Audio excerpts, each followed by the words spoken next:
Hi guys, happy Thursday. I hope you're doing well. Let's do a Q&A. Also, I'm going to give you some tips for the vibration again at the end of the audio. So even if you're not interested in the Q&A, stick around or you can just speed it up or something and get to the last part. Anyways, the first question nobody asked. I have come up with the first question because I thought it's interesting and maybe you'll be interested in this. And that is why do we petition saints? Why do even in religions people petition saints? Why do saints make wishes come true? And things like that. Who were saints? What's going on there? So, first of all, yes, even when you pray to a saint, if you're religious and you basically petition them and you light them candles, give them offerings, sometimes, for some people it works and for some it doesn't. So, what's the difference? Why? Sometimes it's not meant to be, of course, like when someone is really ill and then miraculously some of them will get cured after, petitioning and praying, and someone else will die. It could be because it was just their time, it was meant to be, they had to go, unfortunately. And there was no option that, they can have an extension and a change. But it can also be, and usually this is what it is, the vibration. Yes. So with everything, whether you're doing spells or you are praying or whatever you choose to do, your vibration will be crucial. So one person can be, content, even sick, but of course they wanna get better, they wanna stay alive, and they're in the right vibration. And the other one is desperate and needy and just thinks, oh my god, I just need this, and that's understandable, of course. I'm not saying it's not, but it's not the right vibration, unfortunately. So that's that. But who are saints? Why do they have such powers? So you know that we have discussed about magic being natural, magic being a part of human nature, and magic existing for as long as the mankind. So people have always done magic, ancient cultures have done magic. So basically, saints are only people that are really, really advanced in magical things. It doesn't mean they're witches, it doesn't mean they do spells, it doesn't mean they perform rituals, don't get me wrong, but they do have certain magical powers. And as you know, pretty much everyone can have magical powers to some extent. Just like we all have singing abilities to some extent. Some of us can't sing, some of us sing badly, some of us sing beautifully. So, same is with magical things. It depends on a person, of course. But it doesn't mean that magic is not natural just because not everyone is able to perform it, or not everyone is able to perform it as successfully. It doesn't mean it's not natural. Singing is a natural thing and not everyone can sing really good. Writing is a natural thing, not everyone can write really good. Am I right? I'm right. Dancing is a natural thing. Some people are really not talented for it. Some people are like, meh, and some people are like great dancers. So, saints are very talented, obviously. They have really strong powers. And not even that, but even after they die, they still have powers.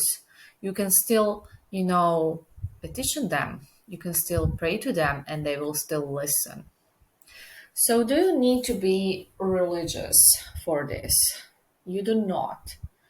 You do not. They were just of a certain religion because they were born in a certain era on a certain geographical space, place, place, where that religion was, there, and it happened that they were like Catholic or something. And you don't have to be. You don't have to be. They have powers regardless of their religion. They're powerful people regardless of their religion. So that is the story about saints and what's really going on there. I hope it's clear. I know I'm not that great with explaining, but I try. And I usually need to explain a thing several times in several different ways because different people understand things in different ways.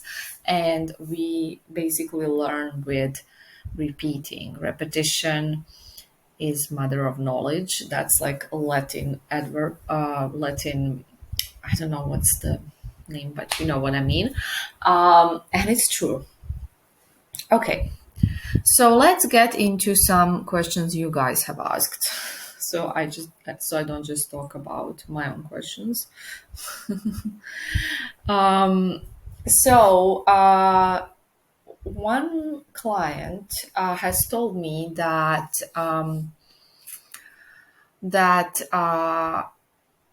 someone told her basically, and this is actually a common thing with magic, that you shouldn't do magic that's not from your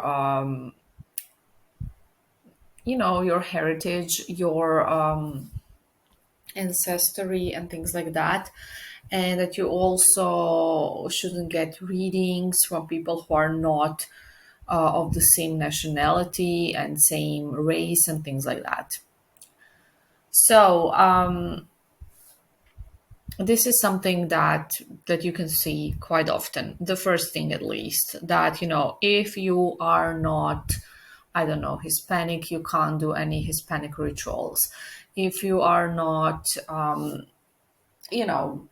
a certain place, you can't do magic that originates from that place. So this is not true, and I'm going to explain why all of this is nonsense. So first of all, magic, like I said, magic exists since humans exist. Basically, it's ancient, and a lot of the practices are quite mixed and intervened, and uh, a lot of nations have taken things from other ones and from like the past and things like that. So it's really hard to trace where it originated. A lot of people say that magic originated with in Africa because when there was slavery, kind of everyone says that slaves have brought the magic to America. So magic did not originate in Africa. Magic was there since humans have been there. It originated with humans. Magic was there in ancient Egypt. It was there in ancient Mesopotamia.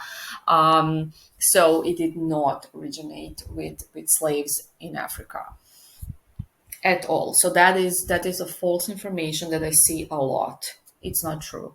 Look it up. Ain't true. So that's number one. So another thing is that you absolutely can adjust magic to yourself, and you can use whatever you resonate with and whatever works for you. Whatever works for you. Yes. For example, me myself, I do use some stuff I've taken from Hoodoo. Of course, I have adjusted them because the best magic is always the magic that you create yourself. The best spells, the spells that work, are the spells that you create yourselves, that you create for years, test, and learn, because you never will be the perfect witch. It's all about growing and learning, and there's always base to learn and grow. So, like I said, I do use some elements of hoodoo in my magic. I always say that because I want to be honest. Um, and I am a white girl from Europe. You know, I was born in Europe. Who knows where all my ancestors are from? But I'm obviously white, right? I'm very white because I'm very pale. Um, and it works for me, and nobody is offended. Um, and yeah, it doesn't matter. And I'm going to explain to you why it doesn't matter. Why none of it matters. None of it. So the people who say that it's important to only use stuff that came from your own country or whatever race and things like that, they're viewing this whole world from their ego. And I don't mean by ego, I don't mean to say, oh, they're so egoistic or they're so like I'm talking about ego in the terms of bigger terms of what it really is.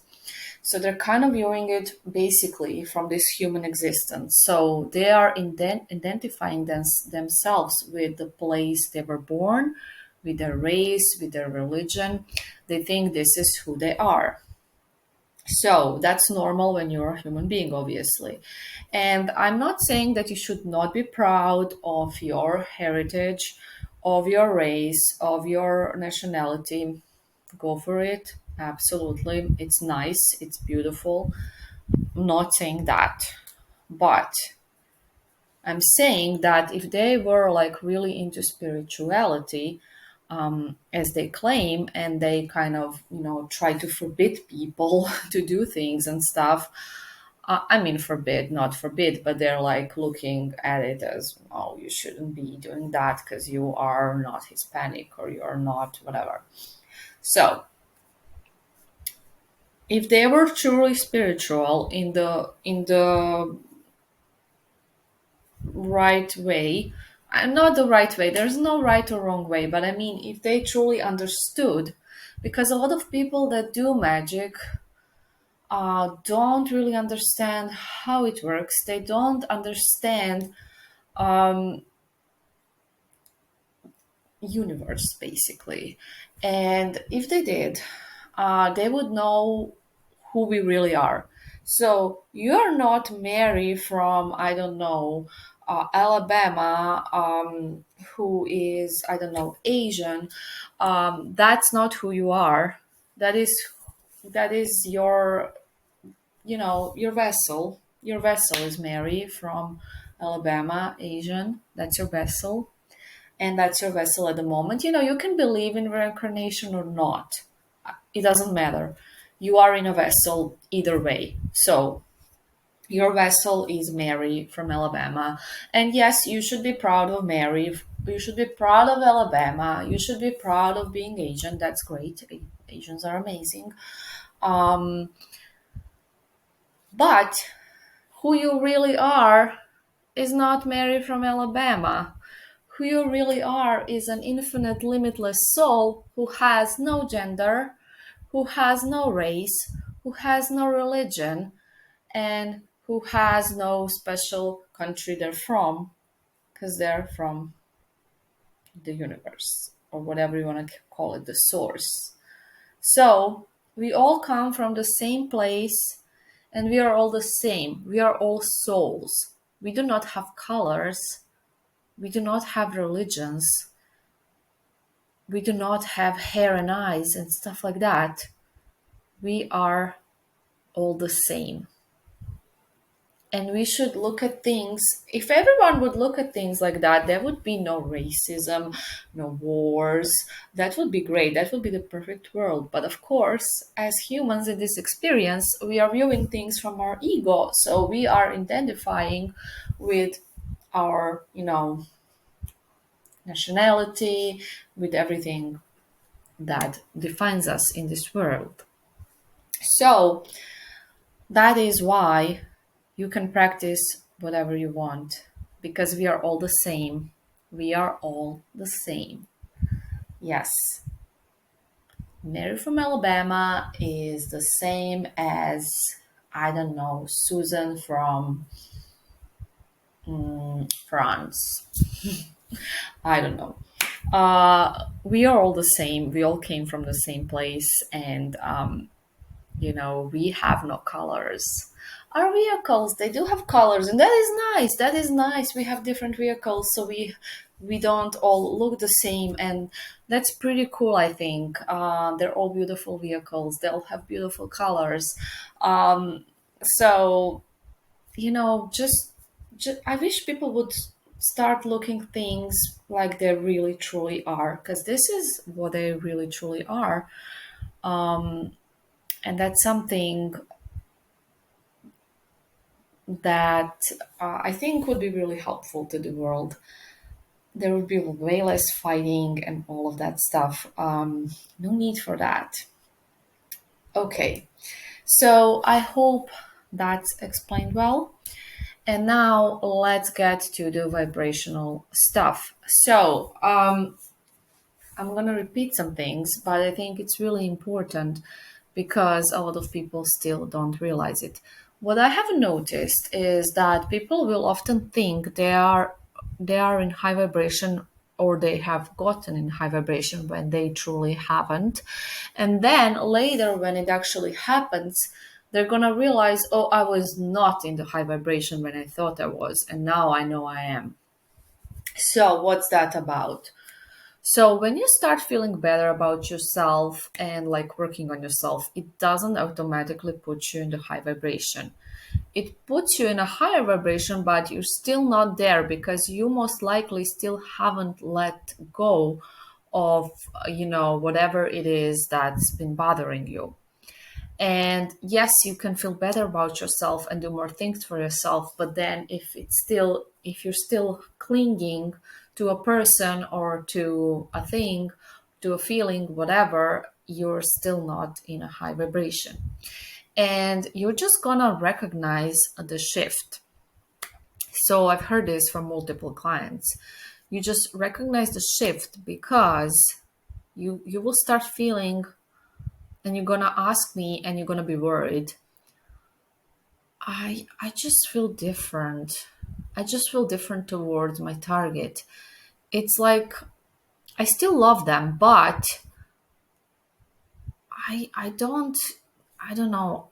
I don't care as much. I'm not thinking about them as much. I'm not like worrying as much. And you'll be worried about this. And this is the problem, because when it starts to happen, it's basically called detaching. And this is crucial. So you are finally detaching. And then you're going to try to hold on because detaching will scare you. I often hear this, and often clients will be worried about it. But detaching is good. It shouldn't scare you. Don't be scared. It's good. It scares you because you think if you detach, you're going to lose the person. And that's not true. Just trust me and continue detaching. Okay? Okay.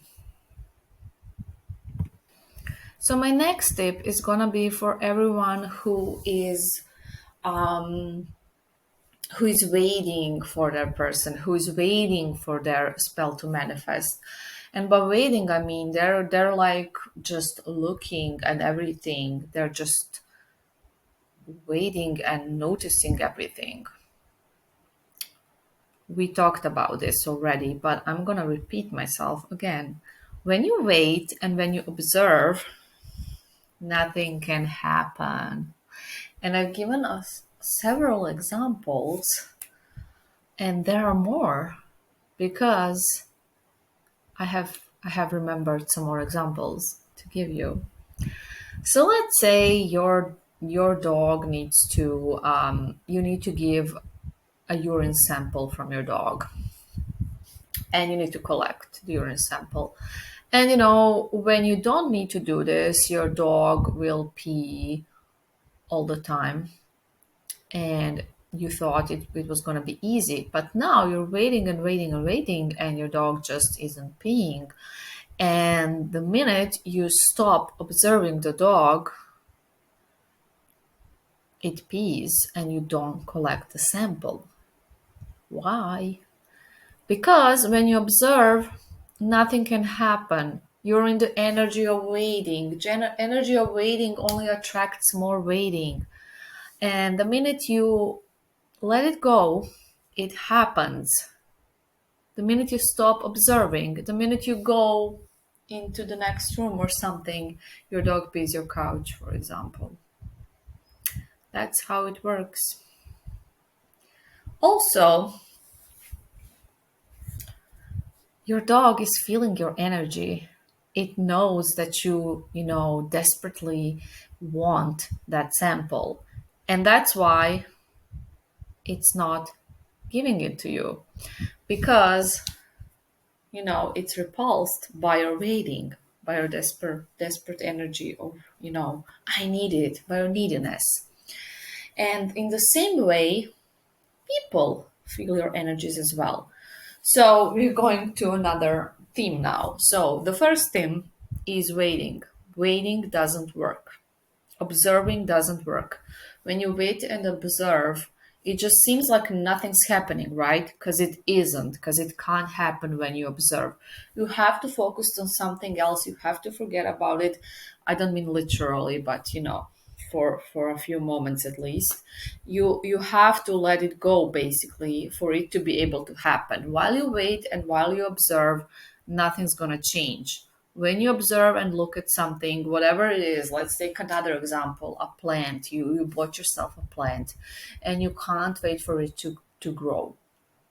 And you are, let's say you planted a plant, you planted a seed, and you can't wait for the plant to come out. And you're waiting, and nothing's happening. It always looks the same. You're just seeing the, the pot and nothing's there. And then when you stop watching and observing, just one day you see, oh, plant's coming out. But it won't come out when you watch and observe, will it? Because it can't, because you're observing. Okay, so once we're done with this topic, I hope that's clear. Let's move into the actual energy topic now. So, like I said, your dog feels your energy. It does, like everyone does, because everything is energy. And people feel your energy as well. So, when your energy is desperate and needy, people feel it and they are not attracted to it.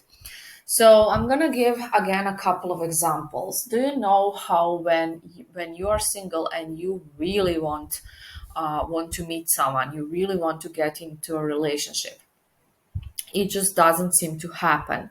You just spend days and days on dating apps and you just don't find that person. Why? Because of your energy. Your energy is needy and desperate, and people sense it, and they don't want to deal with desperate and needy energy. That's just repulsive to them. You may be really pretty and they may think, oh wow, this person is really attractive and they seem great, but your energy will not be there, and they will just not be into you. It doesn't matter what you look like, it doesn't matter how funny and smart you are. If your energy is needy and desperate, it's not gonna work. And I'm right. Also, if that's not the right example, let's put it the other way. You met this person and they're like beautiful and great, but they're desperate, they're needy, you can feel it, and you just are repulsed by it. I mean, how many of us have experienced that? I'm pretty much sure that all of us, especially females, because men just tend to have more desperate energy in these cases. And when a guy is like really trying hard, he's nice, he looks good, he has a good job, but you're just, he is too desperate, and nobody loves desperation. Energetically or not energetically, nobody likes that. So why are you acting desperate towards your ex? Do you think it's gonna be attractive and seductive when they read your messages? Oh, I'm gonna die, I can't live without you, I'm so desperate. And when you try to manipulate them and make up that you're ill or whatever, or manipulation things you're doing, do you really think that's going to be seductive, sexy intriguing, interesting, attractive. No, it's gonna be repulsive. Desperation is repulsive. It's the same with energy. When you send a text, normal text, but your energy is, oh my God, I need this person, I want this person, I can't live without this person. They're gonna sense your energy, girl, boy, whoever, man, woman. They're gonna know you're desperate, and they're just, it's not like, oh, this person is desperate. It doesn't work like that. They're gonna feel your energy, and they're just gonna be like, they're just gonna get the ick. I'm sorry. They're just gonna be like, no, no, I don't want this. This is wrong. I'm just not attracted. They're just not gonna want to. So I'm serious. This is how it works. And this is why we have instructions. Because in order for your spell to work, your energy actually needs to be attractive. Because spell can make them, want to reach out, think of you, dream of you, want you. But then if they feel your energy and it's like they're gonna be like, oh no, maybe this is not a good idea. This is why you have to work on your vibration. Okay. And it's the same with everything, not just love. Everything in your life, because everybody feels energies, because we are all energy. So your energy, your limitless soul, your energy, you are not Mary from Alabama, Asian. You are energy and you're limitless soul. And even though we see you as Mary from Alabama, Asian, cute, teacher, whatever, we feel your energy, Mary. We feel your energy. And by the way, none of my clients are called Mary, so this is not this is a made up person. I mean, there's probably Mary in Alabama who's teacher and Asian, but it's a fictive person for me personally, and I'm just using it as an example, so nobody thinks I'm using an actual person. Okay, so everybody feels your energy, and that's just how it is. And this is something you need to work on, because this is the most important part, because this is who you really are. This energy is who you really are. Everything else is just your vessel, and other stuff, but your energy is who you really are, and your energy is what people are really feeling. So this is crucial to work on your energy.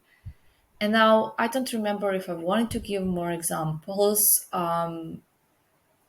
but this audio is long enough, so I'm gonna end it here.